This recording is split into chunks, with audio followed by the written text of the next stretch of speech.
अस्सलाम वालेकुम student, I am sir Irfan. आज नए लेक्चर के साथ हाजिर हैं।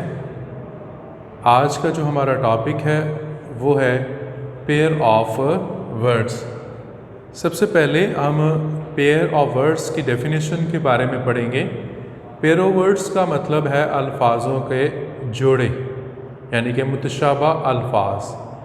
हम इसको इस तरह भी कह सकते हैं कि ऐसे अल्फाज जिनकी किसी हद तक जो आवाज़ है, प्रोनाउंसिएशन है, वो सेम है और इनके मीनिंग्स जो है वो डिफरेंट हैं।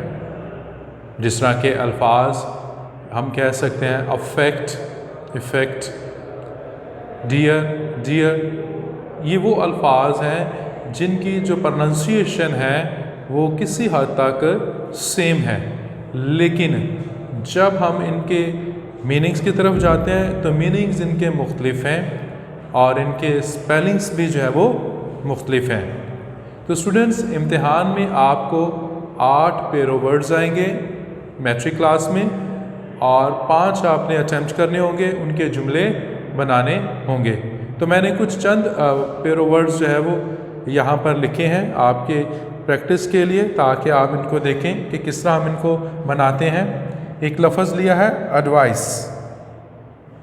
Advice, you can see that the pronunciation is the same, but you can judge their spells. One spell is different from one another.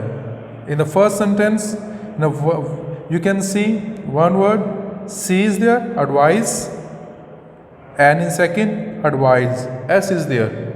तो पहला जो वर्ड है एडवाइस, ये नाउन है और इसको हमने नाउन की जगह पर इस्तेमाल करना है, यानी कि नसीहत। दूसरा वर्ड जो है वो है एडवाइस, ये है वर्ब, इसको हमने वर्ब के तौर पर इस्तेमाल करना है। इसका मतलब है नसीहत करना।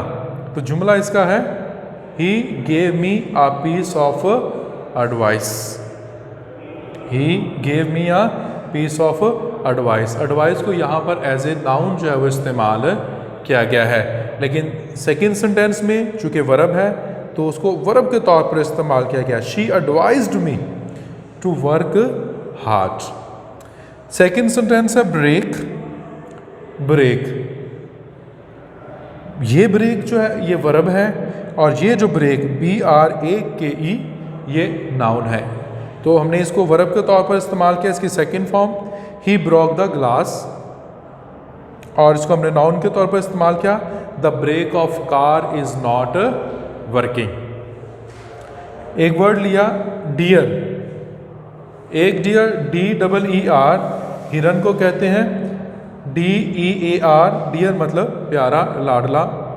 तो इसका जुमला बनाए आई सॉ अ डियर। तो डियर एक नाउन है, डियर ये प्यारा, ये भी he is dear to me. Then dose, खुराक को कहा गया है, he took dose of medicine. Doze verb है, ऊँगना, Ali is dozing in the class. Feet, foot की जमा जो है वो फीट है, तो नाउन है आई हैव 2 feet। इसके साथ हम एस नहीं लगाएंगे क्योंकि ये ऑलरेडी जमा है। फीट करतब, ही शोड मैनी फीट्स। तो अभी स्टूडेंट्स हम जो है नेक्स्ट जो है वो उर्दू पैराग्राफ को इंग्लिश में करने जा रहे हैं, ताकि आपके इम्तिहान में जो पेपर में आते हैं वो आपको जो आसानी पैदा कर सके। सो स्टूडेंट्स, इम्तिहान में एक क्वेश्चन आता है कि ट्रांसलेट इनटू इंग्लिश, कि आपको एक उर्दू का पैराग्राफ दिया जाएगा, उसको आपने इंग्लिश में जो है वो लिखना होता है, उस पैराग्राफ की इंग्लिश बनानी होती है। तो इंग्लिश बनाने के लिए स्टूडेंट्स आपको ये 3 बातों पर फोकस करना होगा। पहली बात है कि टेंस आपको पता होना चाहिए, इसके साथ आपके पास वोकैबुलरी होनी चाहिए और इसकी फॉर्मेशन। जब ये 3 चीज़ें आपको आती होंगी तो आप आसानी से जो है किसी भी उर्दू के पैराग्राफ को, उर्दू के फ़िक्रे को जो है वो आसानी से इंग्लिश में ट्रांसलेट कर लेंगे। तो इम्पॉर्टेंट चीज़ इसमें यह है कि आपको जो है वो तरीक़ेकार आना चाहिए कि इंग्लिश में हम किस तरह जो है वो उर्दू से इंग्लिश फ़िक्रा जो है वो बनाते हैं। सबसे पहले हमें सब्जेक्ट लिखना पड़ता है, उसके बाद हमें वर्ब लिखना पड़ता है और उसके बाद ऑब्जेक्ट। अगर कोई ऑब्जेक्ट के बाद कोई कम्प्लीमेंट आता है तो वो फिर हम उसके बाद लिखते हैं। तो यहाँ पर मैंने एक पैराग्राफ की जो है वो 4 लाइनें ली हैं आपको समझाने के लिए। इधर फोकस करें पैराग्राफ नंबर 1 में से कि पहला फ़िक्रा लिखा हुआ है मेरे घर के सामने एक बाग है। तो स्टूडेंट्स इस जुमले में आपको टेंस का पता होना चाहिए कि ये टेंस कौन सा है। तो हमें वाज़ेह तौर पर पता है कि ये प्रेजेंट टेंस है से हमें पता चल रहा है। और जब हम प्रेजेंट टेंस का उर्दू का फ़िक्रा है तो हमें इंग्लिश बनाते वक्त भी प्रेजेंट टेंस ही इस्तेमाल करना पड़ेगा। तो उसके लिए हमारे पास तरीक़ेकार ये है कि सबसे पहले हम सब्जेक्ट लिखेंगे। सब्जेक्ट हमारे पास यहाँ पे देर है, वर्ब इसमें इज़ है यानी कि helping verb, there is a garden, ये हमारे पास हो गया ऑब्जेक्ट। तो बाकी जो है ये आपका कम्प्लीमेंट है यानी कि there is a garden in front of my house.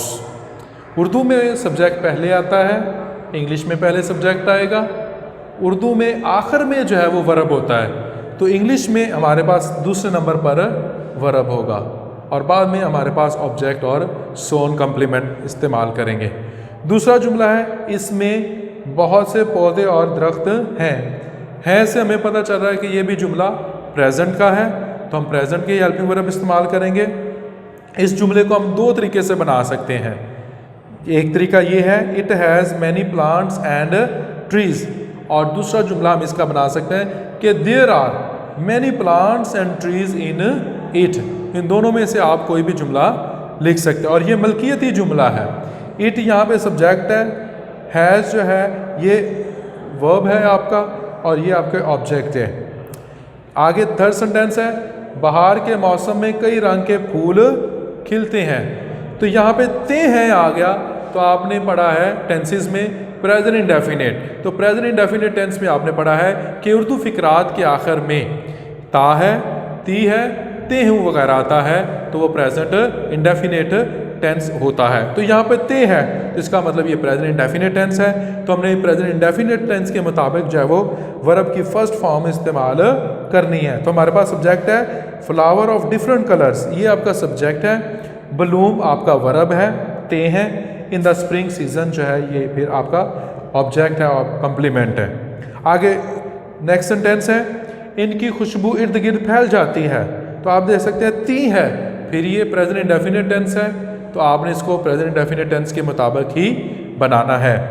There fragrance ये आपका सब्जेक्ट है, स्प्रेड जो है वो आपका वर्ब है और राउंड जो है आपका कम्प्लीमेंट के जुमरे में शामिल होगा।